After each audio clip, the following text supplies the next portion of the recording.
الحمدللہ رب العالمین والصلاة والسلام علی سید الانبیاء والمرسلین نبینا محمد وعلی آلہ وصحبہ اجمعین، اما بعد۔ رب اشرح لی صدری ویسر لی امری واحلل عقدۃ من لسانی یفقہوا قولی۔ محترم ناظرین کرام، احباب گرامی، دیگر سامعین، میری گفتگو اخوان المسلمون کے تعلق سے چل رہی ہے، اور اس کے اندر کیسے اور کب تکفیری سوچ آئی، اور اپنے اس تکفیری فکر اور سوچ کے ذریعے سے ان لوگوں نے کس طرح سے عالم اسلام کے اندر تباہی مچا رکھی ہے۔ چنانچہ یہ کہا جاتا ہے کہ اس تکفیری اخوانی تنظیم کے اندر یہ جو تنظیم الجہاد ہے، یا تنظیم الخاص ہے، یا اسی طرح سے تنظیم 65 ہے، یہ جو تکفیری اور خارجی تنظیمیں بنی ہیں 50 اور 60 کی دہائی میں، اور پھر اس کے مسلم امہ کو ان لوگوں نے کافر اور مرتد کہنا جو شروع کیا، یہ جو لہر آئی ہے، یہ اخوانی جماعت کے اندر یہ کہتے ہیں کہ کیوں ایسے آئی، اس کی وجہ بیان کیا جاتا ہے۔ آخر اس سے پہلے یہ سوچ نہیں تھی مسلمانوں میں کافی لمبے سمے تک، تو یہ اچانک گزشتہ صدی کے اندر 50-60 میں، یا مطلب کہتے ہیں لوگ کہ یہ تکفیری سوچ آئی یہ ان اخوان المسلمون کے ذریعے سے۔ تو اس کی یہ سبب بیان کیا جاتا ہے کہ جب اخوانی نوجوانوں کے اندر جھوٹی کہانیاں بیان شروع کیا گیا کہ اخوانیوں کے ساتھ جیلوں میں ظلم و ستم کیا جاتا ہے، انہیں مختلف طریقوں سے عذاب دیا جاتا ہے۔ بطور خاص شمس بدران جیل کے اندر جو قیدی ہیں، ان کے قصوں اور کہانیوں کو بیان کیا جاتا ہے نمک مرچا لگا کر کے، جہاں اس وقت کی خطرناک تکفیری تحریک تنظیم 65 کے مجرمین قید، شمس بدران جو قید خانہ تھا، اس کے اندر یہ جو تنظیم 65، یہ خطرناک تنظیم اس وقت کی مانی جاتی تھی۔ سید قطب نے جس کو بنایا تھا، اور زینب غزالی، سید قطب وغیرہ نے مل کر کے، یہ خطرناک تکفیری تنظیم اس وقت مانی جاتی تھی، اور اس کے سارے جو کارکنان تھے وہ سب گرفتار کر لیے گئے تھے، اور شمس بدران جیل میں ان کو رکھا گیا تھا پکڑ کر کے۔ لیکن اس کے بارے میں لوگ کہانی ایک سے ایک گڑھتے تھے، معجزات اور کرامات بیان کرتے تھے کہ کیسے کتوں سے کٹایا جاتا ہے، لیکن کتے بیٹھے رہتے ہیں، کاٹتے ہی نہیں ہیں۔ ایک ایک سے پانی میں ان کو ڈبو دیا جاتا تھا، لیکن پانی میں ڈوبتے ہی نہیں تھے، وہاں اندر چلے جاتے تھے، پھر بھی کچھ نہیں ہوتا تھا۔ عجیب عجیب جو ہے کس سے یہ لوگ گڑھ کر کے بیان کرتے ہیں۔ تو کہتے ہیں کہ ان کے اندر جب سختیاں ان کے خلاف کیا گیا، تو اس کے بعد جو ہے ان کے اندر یہ سوچ، تکفیری سوچ پیدا ہوئی۔ ایک وجہ اور بتاتے ہیں کہ سید قطب کے ذریعے سے جو آیتوں کی غلط تفسیر کی گئی، جن کے اندر حاکمیت کا ذکر آیا ہے، تو اس کی انہوں نے جو غلط تفسیر کی ہے، چنانچہ یہ پہلی مرتبہ ہوا ہے کہ کس طرح سے ان لوگوں نے جہاں عبودیت کا مفہوم ہونا چاہیے اس کو حاکمیت میں بدل دیا، جسے لا الہ الا اللہ لا حاکم الا اللہ۔ تو انہوں نے مطلب یہ ترجمہ بدل کر کے یہ کہنا چاہتے ہیں کہ اصل انسان کو پیدا کیا گیا ہے حکومت کرنے کے لیے۔ تو انہوں نے بھائی اصل انسان کو پیدا کیا گیا ہے، تخلیق انسانی کا مقصد عبادت ہے، عبودیت ہے، اللہ کی عبادت کرنا ہے، وما خلقت الجن والانس الا لیعبدون۔ تو اس طرح سے بہت ساری آیتیں ہیں قرآن کے اندر، آپ کو حدیثیں مل جائیں گی جس کا مقصد، جس کے اندر یہ صاف صاف بتایا گیا ہے کہ انسانوں کو اللہ تعالیٰ نے اپنی عبادت کے لیے پیدا کیا گیا، اور دوسری ساری چیزیں نعمت کے طور پر اللہ تعالیٰ ان کو عطا کیا ہے، اسی میں حکومت اور اقتدار وغیرہ بھی ہے۔ یہ ساری چیزیں، حکومت ہے، اقتدار ہے، بادشاہت ہے، آپ جو بھی کہیے، یہ ساری چیزیں اللہ تعالیٰ بطور انعام کے بندوں کو دیا ہے، اور وعدہ بھی کیا کہ اگر تم ایمان لاؤ گے، نیک عمل کرو گے، اور شرک نہیں کرو گے، توحید کو قائم کرو گے، تو ہم تم کو جو ہے خلیفہ بنائیں گے، جانشین بنائیں گے، بادشاہت عطا کریں گے، تم کو اقتدار سے ہم سرفراز کریں گے، جس طرح سے کہ پہلے لوگ کے لوگوں کو بھی ہم نے عطا کیا ہے۔ تو یہ اللہ کا انعام ہے کہ اگر ایمان لائیں، نیک عمل کریں، اور اس طرح سے شرک نہ کریں، توحید کو قائم کریں، تو اللہ تعالیٰ بطور انعام کے دے سکتا ہے۔ لیکن ان کے اندر یہ سوچ پیدا ہوئی، اور انہوں نے فی ظلال قرآن کے اندر کیا کیا، اس طرح کی جو عبودیت والی آیتیں تھیں، اور حتیٰ کہ کلمہ طیبہ کے اندر انہوں نے ان سب کو حاکمیت سے بدل دیا، کہ مطلب مقصد جو ہے انسان کا حکومت قائم کرنا ہے. اور کہتے ہیں کہ انہوں نے یہ سوچ سید مودودی سے لیا. ان کی جو کتابیں ہیں کہ قرآن کے 4 مصطلحات، تو اس کتاب کے اندر انہوں نے جہاں پر الہ کا تفسیر کیا ہے اس کو حاکمیت سے کیا ہے، حاکم سے کیا ہے، کہ وہاں مراد حاکم ہے، مطلب لا الہ لا حاکم الا اللہ، اللہ کے علاوہ کوئی حاکم نہیں ہے. تو اب انسان کو حکومت جو بھی ہو، حاکمیت الہیہ کو قائم کرنے کی، حکومت الہیہ یا حاکمیت الہیہ کو قائم کرنا، اس کو باقی رکھنا، یہ انسان کا سب سے بڑا فرض ہے. یہ چیز انہوں نے سمجھ لی. اور سید قطب نے گویا کہ مودودی سے یہ چیز اخذ کی ہے. اصل میں ان کی فوراً جو کوئی کتاب اردو میں لکھتے تھے فوراً اس کو عربی میں ترجمہ کر دیا جاتا تھا، انگلش میں ترجمہ کر دیا جاتا تھا، اور ان کی فکر جو ہے پورا یورپ اور مڈل ایسٹ عربوں تک پہنچ جایا کرتی تھی. اپنا مطلب سمجھتے تھے، عربی سمجھتے تھے، انگریزی بھی سمجھتے تھے، لیکن لکھ نہیں پاتے تھے، نہ بول پاتے تھے، عربی بھی نہیں برابر بول پاتے تھے. اپنا ایک ترجمان لے کر کے جب بھی جاتے تھے چندہ کرنے کے لیے عربوں کے یہاں، بادشاہوں کے یہاں جب چندہ کرنے جاتے تھے، انہی بادشاہوں سے چندہ لیتے تھے، اور اس کے بعد جو ہے پھر اس کے بعد ملوکیت کی برائی بھی کرتے تھے، اور خوب یہ چندہ اپنی زندگی میں بٹورتے تھے. تو اپنے ساتھ یہ لے کے جاتے تھے، ترجمان لے کر کے جاتے تھے جو ان کی باتیں ترجمہ کر کے بتاتا تھا. اور اس کے بعد جو ہے عربوں سے ان کو بات کرنا ہوتا تھا تو ٹرانسلیشن کے ذریعے سے ان کا کام چلتا تھا. مطلب سمجھتے تھے لیکن بول نہیں پاتے تھے، لکھ بھی نہیں پاتے تھے، عربی میں لکھنا بھی نہیں جانتے تھے. ان کی کوئی کتاب عربی میں یا انگریزی میں نہیں ہے. جتنی کتابیں ان کی آپ کو انگریزی میں یا عربی میں ملیں گی ان کی لکھی ہوئی نہیں ہے، یہ سب ترجمہ کی ہوئی کتابیں ہیں. چنانچہ ایک بہت بڑے عالم تھے مسعود عالم ندوی، انہوں نے باقاعدہ عربی میں وہ لکھتے تھے کتابیں، ان کی ساری اردو کی کتابوں کو انہوں نے ترجمہ کیا. اور دارالعروبہ انہوں نے قائم کر رکھا تھا باقاعدہ، اس کے اندر رکھے ہوئے تھے ترجمہ کرنے والوں کو، پھٹافٹ ساری کتابوں کا ان کا ترجمہ. کہنے کا مطلب یہ خلاصہ کہ جیسے یہ کوئی کتاب لکھتے تھے ان کی فکر فوراً عربوں میں پہنچ جایا کرتی تھی اور یورپ میں پہنچ جایا کرتی تھی، تو یہ ترجمہ کرنے والوں کو رکھتے تھے. تو یہ جتنی مطلب خارجی اور تکفیری سوچ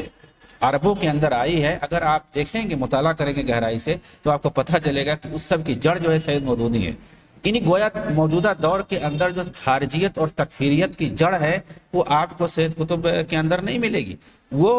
سید مودودی کے اندر ملے گی. ان سے جو ہے سید قطب نے اخذ کیا ہے اور اس کے بعد عربوں میں انہوں نے اس کو پھیلایا ہے. تو کہتے ہیں کہ یہ دوسرا سبب بتایا جاتا ہے کہ عربوں کے اندر جو تکفیری سوچ پیدا ہوئی، یہ سب سید قطب نے جو تفسیر کیا ہے آیتوں کی، اور انہوں نے جو معالم فی الطریق جو کتاب لکھی ہے، ان کتابوں کے ذریعے سے یہ سوچ پیدا ہوئی ہے. اس تکفیری تنظیم کی بنیاد، یعنی جو تنظیم 65 ہے، تنظیم طلائع الفتح کے ذریعے پڑ چکی تھی. ایک تنظیم ان لوگوں نے اور خطرناک اس وقت ڈالی تھی، تنظیم طلائع الفتح، یعنی مطلب فتح والی تنظیم، فتح کرنا، قیادت، جس کی قیادت 70 کی دہائی میں ایمن ظواہری نے خود کی تھی. سب سے پہلے یہ ایمن ظواہری جو اس وقت ہے القاعدہ کا جو سربراہ مانا جاتا ہے، یہ تنظیم طلائع الفتح یہ پہلے یہ بنایا تھا، اس کی قیادت کر رہا تھا 70 کی دہائی میں. پھر 80 اور 90 کی دہائی میں بنا لیا دوسری تنظیم، تنظیم الجہاد کے نام سے بنا لیا. اور اسام قمری کی قیادت میں اس تنظیم نے کافی دہشت گردی مچائی. کون سی تنظیم؟ طلائع الفتح. پھر اس کے بعد 78 کے اندر عبدالسلام فرج نے اسے باقاعدہ مسلح گروپ کی شکل دے دی اور نام تنظیم الجہاد رکھا. اور تکفیری فکر پر طارق الزمر، عبود الزمر اور پھر عمر عبد الرحمن وغیرہ نے باقاعدہ کتابیں لکھی تکفیری سوچ پر، اور انقلاب اور بغاوت کے تفصیلی اصول ان لوگوں نے بتائے. اس تنظیم کے افراد حکومتی اہلکار کو نشانہ بناتے تھے، پولیس اور فوج کو نشانہ بناتے تھے، اجانب کو نشانہ بناتے تھے جو باہر سے آتے تھے ٹور وغیرہ کے لیے، سیاحت کے لیے، اور اسی طرح بعض عوام کو بھی نشانہ بناتے تھے. یہ صرف اسی تکفیری عقیدے کی بنیاد پر سب کو قتل کرنا جائز سمجھتے تھے، جس کی بنیاد ان کے شیخ اکبر سید قطب نے رکھ دی تھی اپنی کتابوں کے اندر، چاہے وہ معالم فی الطریق ہو، فی ظلال القرآن ہو، اور اس طرح سے دوسری کتابیں ان کی ہو. کہ اس وقت جتنے حکمران ہیں مسلم حکمران، یہ سب کافر اور طاغوت ہیں، اور پھر جو ان کی اطاعت میں ہیں وہ بھی کافر ہیں. ان کی جو اطاعت کرتے ہیں، ان کی جو بات مانتے ہیں، ان کے ماتحتی میں جو لوگ رہتے ہیں سب کافر ہیں. ان کی ماتحتی کو قبول کرنے کی وجہ سے ان کے ہاں قرآن و حدیث کے نصوص کی کوئی پرواہ نہیں کہ کب کسے قتل کرنا جائز ہوتا ہے اور قتل کرنے کی ذمہ داری کس کی ہے. حدیث میں ہے کہ اگر حکمران نماز قائم کرتے ہیں تو ان کے خلاف خروج نہیں کیا جا سکتا ہے، چہ جائے کہ انہیں قتل کیا جائے۔ خروج نہیں کر سکتے ہیں ان کے خلاف ہم کچھ بد دعا نہیں کر سکتے ہیں، ان کے خلاف ہم خروج نہیں کر سکتے ہیں، بغاوت نہیں کر سکتے ہیں، احتجاج نہیں کر سکتے ہیں جب تک وہ نماز قائم کریں۔ حدیث کے الفاظ ہیں، یعنی مطلب نماز قائم کریں مطلب یہ ہے کہ جب تک وہ اسلامی شاعر کو قائم کر رہے ہیں، سمجھ میں آ رہا ہے کہ ہاں مسلمان ہے یہ بندہ، الا یہ کہ کفر صریح اس کی طرف سے کوئی سرزد ہو جائے تو اس کے خلاف جو ہے کچھ ہم بغاوت پھر بھی نہیں کر سکتے ہیں۔ اگر کفر صریح سرزد ہو جاتا ہے تو پھر ہم اس کے لیے بد دعا وغیرہ کر سکتے ہیں اور اس کے لیے جو چیزیں ہیں، لیکن اگر ایک آدمی کفر صریح کا مرتکب نہیں ہوتا ہے تو ہم اس کے خلاف بغاوت نہیں کر سکتے ہیں، اس کے خلاف خروج نہیں کر سکتے ہیں۔ اسی طرح ایک حدیث کے مطابق ان کے ظلم کو اس وقت تک برداشت کریں گے جب تک وہ نماز پڑھیں، اس طرح سے روایت میں آتا ہے۔ اسی طرح اگر سماج کے اندر مسجدیں ہوں کہیں پر اور وہاں سے اذان کی آواز سنائی دے تو بھی اس سماج کے رہنے والوں کو قتل نہیں کیا جا سکتا، جیسا کہ انس بن مالک رضی اللہ تعالیٰ عنہ کی ایک حدیث کے اندر آتا ہے، صحیح مسلم کی روایت۔ امام نووی نے اس حدیث کی شرح میں لکھا ہے کہ وفی الحدیث دلیل علی ان الاذان یمنع الاغارۃ علی اہل ذلک الموضع فانہ دلیل اسلام۔ حدیث کے اندر اس بات کی دلیل ہے کہ اگر کسی بستی سے اذان کی آواز آئے تو یہ اذان اس بستی پر حملہ کرنے سے روک دیتی ہے، کیونکہ یہ اذان وہاں کے لوگوں کے اسلام کی گواہی دیتی ہے۔ اس طرح حجت کے قائم کرنے سے پہلے کسی کی تکفیر نہیں کی جا سکتی اور پھر اس کی بنیاد پر کسی کے خون کو حلال نہیں کیا جا سکتا، اور اگر کسی کا خون کسی جرم کی وجہ سے حلال بھی ہو تو اسے رعایا میں سے کوئی اپنے ہاتھ میں نہیں لے سکتا، اس کی ذمہ داری کہ جو بھی چاہے اسے مارتا پھرے، ایسا بھی نہیں ہے۔ تو آدمی چاہے کافر ملک میں رہے یا مسلم ملک میں رہے یا کیسا بھی، ایسا نہیں کہ آدمی جو ہے بغاوت کرنا اور خروج کرنا شروع کر دے۔ کیوں؟ اس لیے کہ یہ اصول ہے کہ اگر ہم خروج اور بغاوت کریں گے تو ہم جس نظام کے تحت رہ رہے ہیں وہ کیسا بھی ہے، اگر وہاں ہمیں آزادی ہے عبادت کرنے کی، اپنے دین پر عمل کرنے کی آزادی ہے، ہمیں روکا نہیں جا رہا ہے، تو پھر ہمیں کیا ضرورت پڑی ہے؟ اگر روکا جاتا ہے تو پھر ایسا آتا ہے حدیث کے اندر کہ اس جگہ کو چھوڑ دو، ایسی جگہ جاؤ جہاں پر آزادی ہو۔ یہ نہیں کہا گیا کہ وہاں پر جو ہے خروج کرو، بغاوت کرو۔ کیوں؟ اس لیے کہ یہ اصول ہے کہ اگر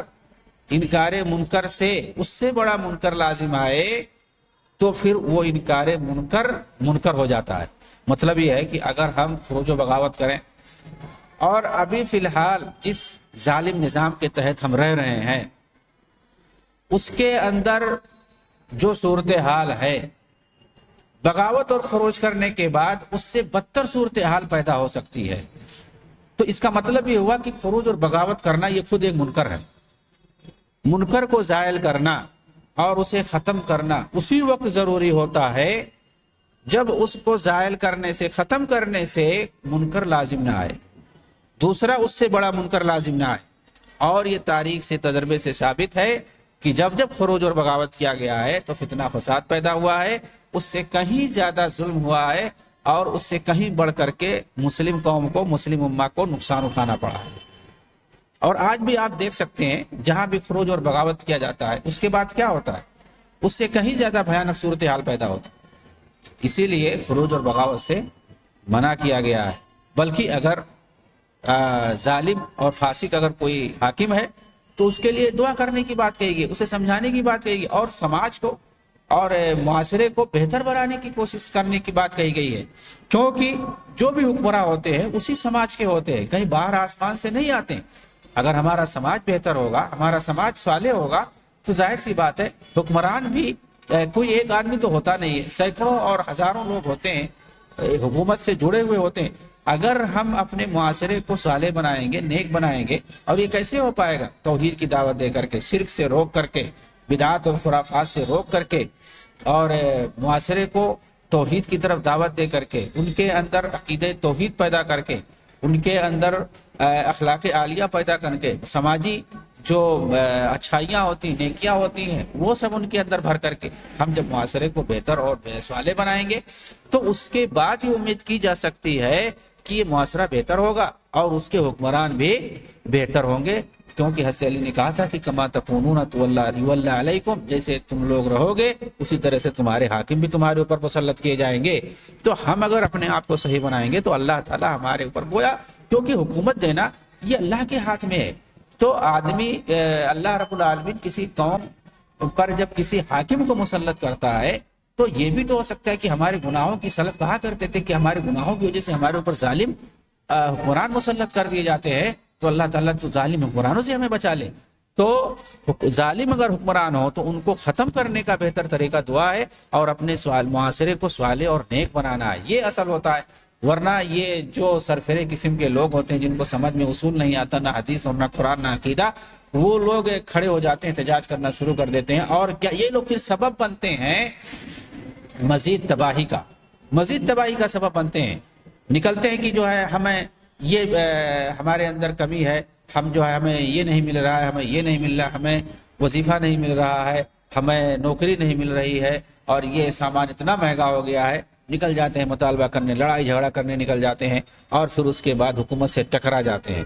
جو اصول اور قانون سے جو چیز نہیں ہوتا یہ لوگ ٹکرا کر کے لیتے ہیں، اور پھر اس کے بعد نتیجہ کیا ہوتا ہے ٹکرانے کا، کہ وہاں تباہی آتی ہے، بربادی آتی ہے، فوج سے لڑائی ہوتی ہے، مارے جاتے ہیں، بے گھر کیے جاتے ہیں، گھر تباہ ہوتا ہے، اور سارے کے سارے لوگ کیا ہوتے ہیں، یا تو مار دیے جاتے ہیں یا پھر وہاں سے ان کو بھگا دیا جاتا ہے، اور پھر خیموں میں زندگی گزارتے ہیں۔ یعنی گئے تھے وہ لوگ سامان کو مہنگا تھا اس کو جو ہے سستا کروانے کے لیے، گئے تھے نوکری کرنے کے لیے، مانگنے کے لیے، اور اب کیا ہو رہا ہے، خیموں میں رہ رہے ہیں، دوسروں کے صدقہ اور خیرات پہ جی رہے ہیں۔ ایسا لاکھوں بلکہ کروڑوں میں ایسے مسلمان فی الحال خیموں میں رہ رہے ہیں، اس کی نظیر نہیں تاریخ میں ملتی ہے کہ کبھی مسلمان خیموں میں رہے ہوں۔ تو یہ سب خروج اور بغاوت کا نتیجہ ہے کہ کیسے مسلمان حکمران جو ہیں ان کے خلاف ان لوگوں نے خروج اور بغاوت کیا، اس کے بعد وہاں پر یہ تباہی آئی، پھر اس کے بعد کیا ہوا، یہ لوگ آج خیموں میں رہ رہے ہیں اور کافروں کی امداد پہ جی رہے ہیں، ان کی امداد صدقہ اور خیرات پہ جی رہے ہیں۔ تو یہ انہوں نے حالت بنا رکھی ہے۔ ٹھیک ہے، آپ وہاں معاشرے اور سماج میں ٹھیک ہے حاکم جو ہے وہ ظالم ہے، مثال کے طور پر لیبیا کا حاکم ٹھیک ہے وہ ظالم تھا، لیکن اس کی موجودگی میں جب اس کی حکومت تھی تو لیبیا والے کتنا خوشحال تھے، بہت زیادہ خوشحال تھے۔ وہاں پہ باہر سے لوگ پڑھنے کے لیے جایا کرتے تھے، وظیفے کے ساتھ جایا کرتے تھے۔ آج وہ لوگ ان کی کیا حالت بنا رکھی ان لوگوں نے، بغاوت اور خروج کر کے تباہی، ہر مطلب وہاں کچھ پتہ نہیں کہاں پر کب حملہ ہو جائے، اس طرح سے وہاں تباہی ہے۔ سیریا اور عراق کی حالت ان لوگوں نے ایسے بنا دی ہے، یمن کی حالت ان لوگوں نے ایسے بنا دی ہے۔ تو اس طرح سے خروج اور بغاوت کر کے یہ لوگ ملک کی حالت مزید تباہی کی طرف پیدا کرتے ہیں۔ حدیثوں کے اندر یہ نہیں دیکھتے ہیں کہ اللہ کے رسول نے کس طرح سے اصول بنائے ہیں کہ ہمیں اپنے حکمران کے ساتھ کس طرح سے پیش آنا چاہیے، کس طرح سے ان کے لیے انہیں نصیحت کرنی چاہیے، ان کے لیے دعا کرنی چاہیے، اور ہمیں کس طرح سے دعوت اور تبلیغ کا کام کر کے اپنے معاشرے کو صحیح اور صالح بنانا چاہیے، کیونکہ یہیں سے قیادت اٹھتی ہے، اور یہی صالح معاشرہ جب ہوگا تو وہیں سے ہمارا جو ہے نظام حکومت بھی صالح اور نیک بن کر کے آئے گی، ایک پیڑھی دو پیڑھی نہیں 3 پیڑھی کے بعد۔ لیکن یہ لوگ کیا کرتے ہیں، فوراً اس کو نظامی حکومت ہی کو اکھاڑنے کی کوشش کرنے نکل دیتے ہیں، اور پھر اس کے بعد پتہ چلتا ہے کہ مزید تباہی مسلمانوں پر آتی ہے، اور یہ لوگ تو بھاگ کر کے یورپ اور امریکہ چلے جاتے ہیں۔ تباہی اور مصیبت تو وہاں پر موجود لوگوں پر، وہ بھولے نوجوانوں پر جن کو یہ لوگ اکساتے ہیں، تقریریں کر کر کے، ناچ ناچ کر کے تقریریں کرتے ہیں، اچھل اچھل کر کے یہ لوگ تقریریں کرتے ہیں، اور کہتے ہیں کہ 1% اگر لوگ جان دے دیں گے تو 99% تو محفوظ ہو جائیں گے، 99% عائش کریں گے، جمہوریت میں رہیں گے، آزادی کے ساتھ رہیں گے۔ تو یہ لوگ اس طرح کے جھانسا دے کر کے کہ 1% قربانی دینی ہے، باقی اس کے بعد 1% جب قربانی دے دو گے اور تم لوگ تو شہید ہو جاؤ گے، جنت میں چلے جاؤ گے، اور باقی جو کم سے کم 99% جو رہیں گے وہ لوگ عیش کی زندگی گزاریں گے۔ اس طرح سے لوگ جھانسا دیتے ہیں۔ ان کی ساری تقریریں مل جائیں گی، موجود ہیں، باتیں آئے گی تو سب بتایا جائے گا کہ کیسے یہ لوگ جھوم جھوم کر کے تقریریں کرتے تھے، ابھارتے تھے نوجوان بچوں کو، اور کس کس طرح سے بولتے تھے، کس کے خلاف، جہاد کے لیے۔ کون سا جہاد؟ کافروں کے خلاف نہیں، مسلمانوں کے خلاف، مسلم ملکوں میں۔ وہ تباہی کہاں پہ آئی؟ اور پھر کیا ہوتا ہے، کافر لوگ اس کی کا بہانہ بنا کر کے پھر آتے ہیں مختلف تنظیموں کی شکل میں، امدادی تنظیموں کی شکل میں، رفاہی تنظیموں کی شکل میں، اور فوجی تنظیموں کی شکل میں، اور اس طرح سے کمپنیوں کی شکل میں آتے ہیں اور اس طرح سے مسلم ملکوں پر کس طرح سے یہ لوگ قبضہ کر لیتے ہیں،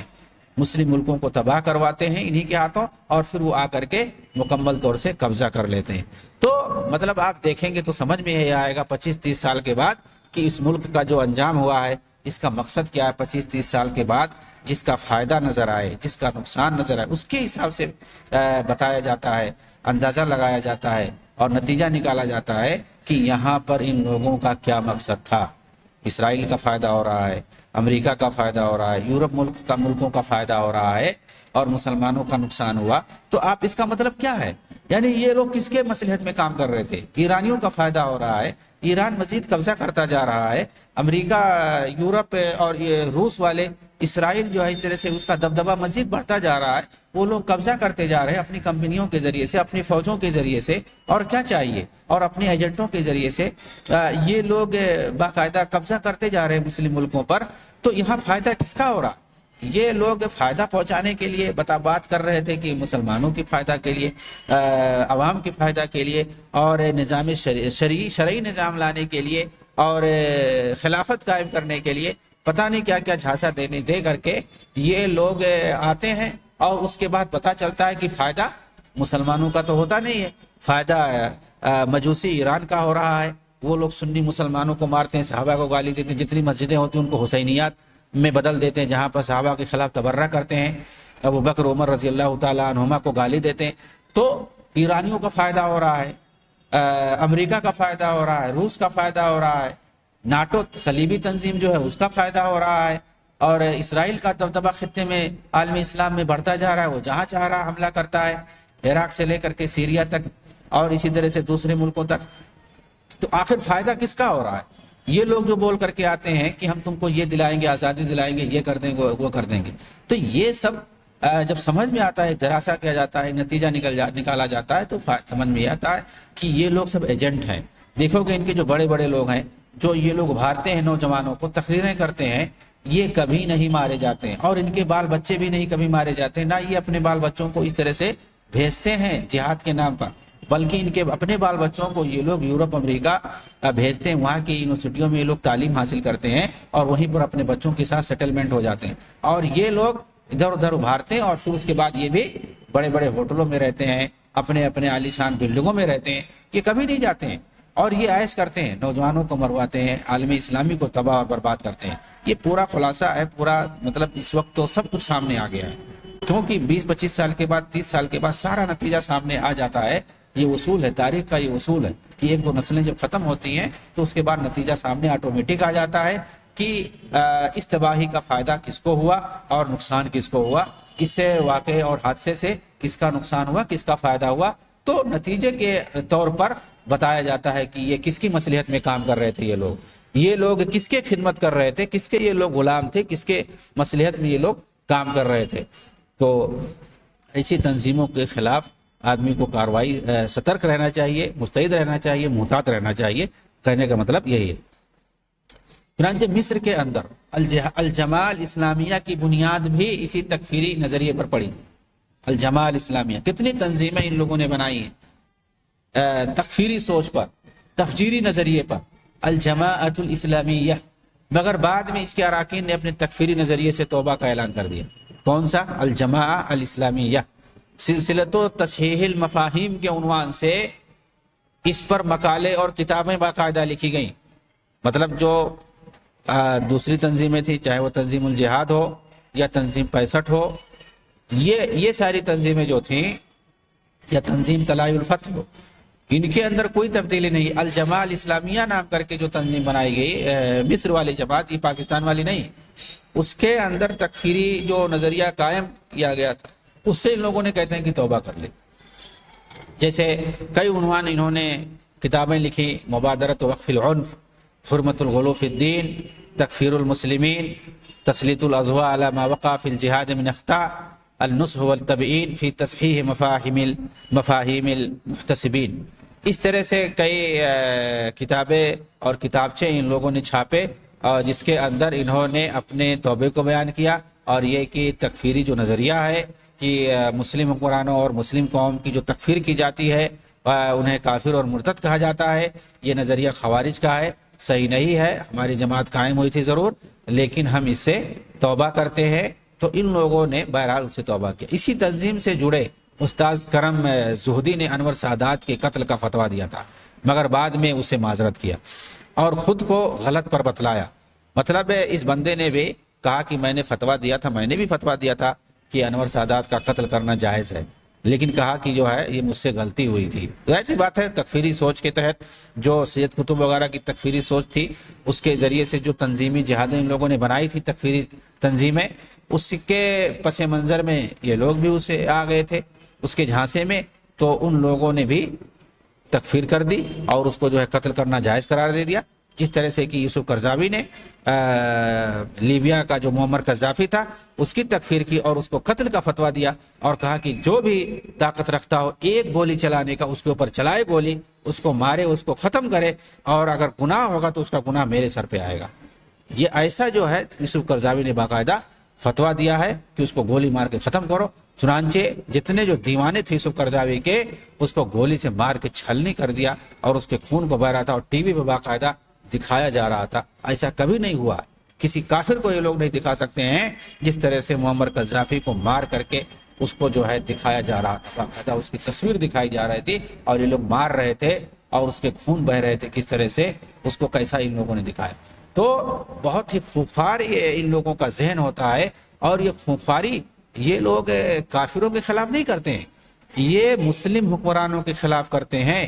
جتنی ان کو خونخواری کرنا ہوتی ہے۔ کیوں؟ اس لیے کہ وہ جو تھا ان لوگوں کا بڑا خلاف تھا، ان لوگوں کے خلاف وہ ایکشن لیتا تھا، اور وہ سیاسی تنظیم ان لوگوں کو نہیں بنانے دیتا تھا۔ لیبیا کے اندر جس طرح سے ان لوگوں نے مصر کے اندر بنا رکھا تھا، اردن اور سیریا کے اندر بنا رکھا تھا، اس طرح سے لیبیا کے اندر وہ نہیں بنانے دیتا تھا، پابندی لگا رکھا تھا، اور جو سیاسی تنظیمیں بنا کر کے احتجاج کرتے تھے، مطالبہ کرتے تھے بار بار تمام چیزوں کا، اور گلاٹا کرتے تھے، تو اس نے باقاعدہ پابندی لگا رکھی تھی، اور جو کوئی سیاسی تنظیم بنا کر کے احتجاج کرتا تھا اس کو فوراً جیل میں ڈال دیتا تھا۔ اس وجہ سے ان لوگوں نے بدلہ لیا اور اس کو جو ہے چوہے کی طرح سے نکال کر کے مارا تھا، اور اس کا پورا ویڈیو ان لوگوں نے شوٹ کیا تھا۔ تو اس طرح سے ان کے ہاں یہ کیسے جو ہے مسلم حکمرانوں کو طاغوت سمجھتے ہیں اور اس کو مارنا یہ لوگ جائز سمجھتے ہیں اور فتویٰ دیتے ہیں اس کے قتل کا، یہ ساری چیزیں لکھی ہوئی ہیں۔ لیکن اس نے اپنے غلطی کا اعتراف کیا اور باقاعدہ کہا کہ انا ادین عملیت اغتیال الرئیس الراحل محمد انور سادات والتي وقعت عام 81 و900 وألف بأيدي عناصر الجماعة بقيادة الملازم اول خالد اسلام پولی، کہا کہ انور سادات کے قتل کی میں مذمت کرتا ہوں، جنہیں جماعت ہی کے ایک رکن خالد اسلام پولی کے ذریعے 1981 میں قتل کیا گیا۔ مجھے اس عمل پر سخت افسوس ہے، اگر وقت میرے لیے دوبارہ لوٹا دیا جائے تو میں کبھی نہ اس کی اجازت دیتا اور نہ ہی ایسے گھناؤنے عمل کا فتویٰ دیتا، بلکہ اس کے روکنے کا فتویٰ دیتا۔ میں صراحت کے ساتھ کہہ رہا ہوں کہ صدر سادات شہید الفتنہ ہو کر مارے گئے ہیں، شہید الفتنہ ہو کر مارے گئے ہیں۔ اسی طرح ہر وہ شخص شہید ہے جو ان کے ساتھ میں مارا گیا ہے۔ تو اس طرح سے انہوں نے خود کو اس سے الگ کر لیا۔ اسی طرح الجماعہ اسلامیہ تنظیم کے صدر عمر عبد الرحمن نے بھی اپنے تکفیری افکار سے رجوع کیا اور شدت پسندی کے خاتمے کے لیے پہل کے فارمولے کی موافقت کی۔ چنانچہ استاذ حمدی عبد الرحمن نے لکھا جاءنا رد شیخ عمر عبد الرحمن بتائید موقفنا، یعنی ہماری موقف کی تائید شیخ عمر عبد الرحمن کی طرف سے بھی آ گئی۔ شیخ کی تائید سے ہمارے پہل کو بہت زیادہ طاقت اور مضبوطی ملی۔ ساتھ ہی جب مارچ 1999 کے عید الاضحیٰ کی رات میں جماعت کی طرف سے وہ تاریخی بیان جاری ہوا جس میں ہمارے پہل کی تائید کی گئی تھی، تو الجماعہ الاسلامیہ نے خود کو خروج و بغاوت سے الگ کر لیا اور کہا کہ ہماری یہ تنظیم اب صرف دینی تنظیم رہے گی اور دعوت و تبلیغ کا کام کرے گی، سیاست سے اس کا کوئی لینا دینا نہیں ہے، اور جو تکفیری نظریہ ہمارے اندر پایا جاتا تھا اس سے ہم نے باقاعدہ رجوع کر لیا ہے۔ حالانکہ یہ تنظیم جیسے دوسری تنظیمیں تھیں، تکفیری تنظیمیں جیسے قائم ہوئی، جیسے تنظیم الجہاد ہے، تنظیم 65 ہے، تنظیم طلائع الفتح ہے، یہ جو تنظیمیں سب حسن بننا سے لے کر کے حسن حزیبی اور سید قطب کے زمانے میں جو قائم ہو چکی تھیں، اور ان کے لیڈران اور سربراہان ابھی بھی بہت سارے موجود ہیں جیسے ایمن ظواہری وغیرہ، اسی طرح سے الجماعہ اسلامیہ بھی اسی فکر کی، اسی تکفیری فکر کی تھی، اسی سوچ کی تھی، لیکن بعد میں ان لوگوں کو اللہ نے ہدایت دی اور ان لوگوں نے اپنی تکفیری سوچ سے توبہ کر لیا اور پھر اس کے بعد یہ تنظیم آج بھی ہے اور یہ صرف دعوت و تبلیغ کا کام کر رہی ہے اور سیاست سے اس کو کوئی لینا دینا نہیں ہے، اور یہ مظاہرے وغیرہ نہیں، اخوانیوں کی طرح سے گلاٹا اور اس طرح سے دھماک چوکڑی نہیں یہ لوگ مچا رہے ہیں جیسے یہ لوگ نام لیتے ہیں دین کا، نام لیتے ہیں دعوت و تبلیغ کا، اور جو ہے یہ کام جو کرتے ہیں حصول کرسی کے لیے، حصول اقتدار کے لیے، حصول پیسہ کے لیے۔ تو ایسا ان لوگوں نے یہ سب فکر جو ہے یہ لوگوں نے چھوڑ دیا اور اس سے جو ہے توبہ کر لیا۔ اللہ تعالیٰ اسی طرح سے دوسری جو تکفیری تنظیمیں ہیں آج بھی باقی ہیں، اللہ تعالیٰ انہیں بھی توفیق دے کہ یہ لوگ توبہ کر لیں اور اپنے آپ کو سونپ دیں، حوالے کر دیں، اور ان تمام خارجی افکار سے، ان تمام خارجی اعمال سے یہ لوگ توبہ کر کے صحیح راستے پہ آ جائیں۔ عام جو سماج ہے، جو مین دھارا جو ہے، اس میں آ کر کے یہ لوگ مسلمانوں کے ساتھ جڑ جائیں، یہ ہماری خواہش ہے۔ آمین۔ وآخر دعوانا ان الحمد للہ رب العالمین، والسلام علیکم ورحمۃ اللہ وبرکاتہ۔